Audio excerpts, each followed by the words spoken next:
all are fine and well at your places. Today I am going to narrate you a story, The Smartest Giant in Town, written by Julia Donaldson and illustrated by Axel Scheffler. So get ready to enjoy this story, The Smartest Giant in Town. George was a giant, the scruffiest giant in town. He always wore the same pair of old brown sandals and the same old patched up gown. I wish I wasn't the scruffiest giant in town, he said sadly.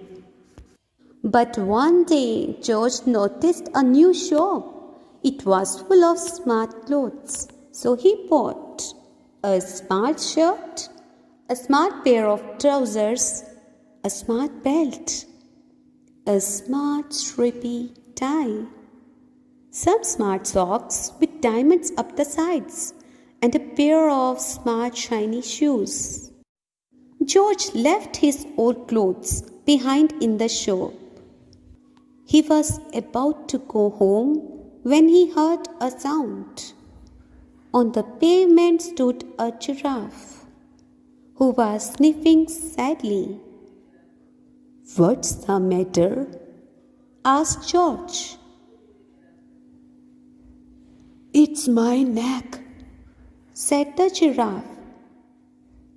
"It's so very long and so very cold. I wish I had a long warm scarf." "Cheer up," said George, and he took off his stripy tie and wound it round and round the giraffe's neck.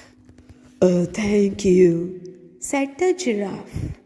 As George strode towards home, he sang to himself, "My tie is a scarf for a cold giraffe, but look me up and down, I'm the smartest giant in the town."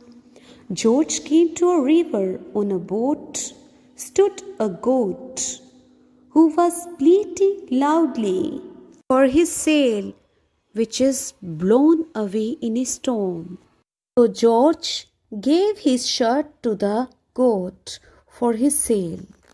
"Meh, thank you." Then George came to a tiny ruined house.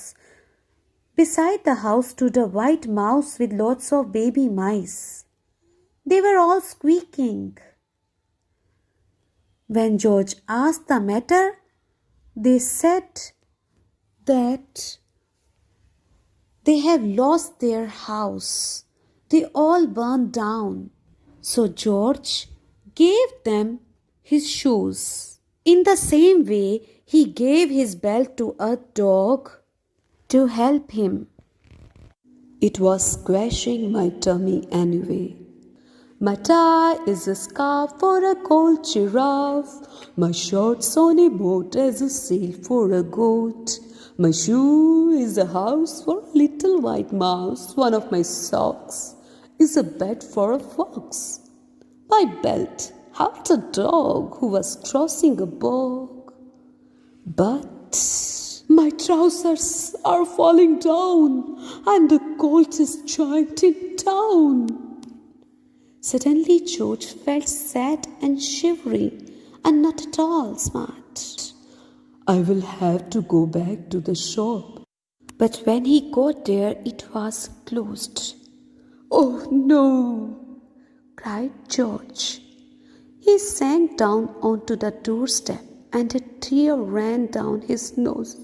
Then out of the corner of his eye, he saw a bag with something familiar poking out of the top. George took a closer look.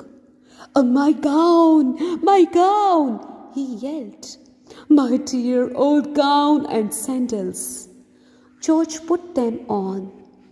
They felt wonderfully comfortable. "I'm the coziest giant in town," he cried, and he danced back home along the road. Outside his front door stood all the animals he had helped. They were carrying an enormous present. Come on, George, they said. Open it. George untied the ribbon. Inside was a beautiful gold paper crown and a card. Your tie is a scarf for a gold giraffe. Your shirt's on a boat as a sail for a goat.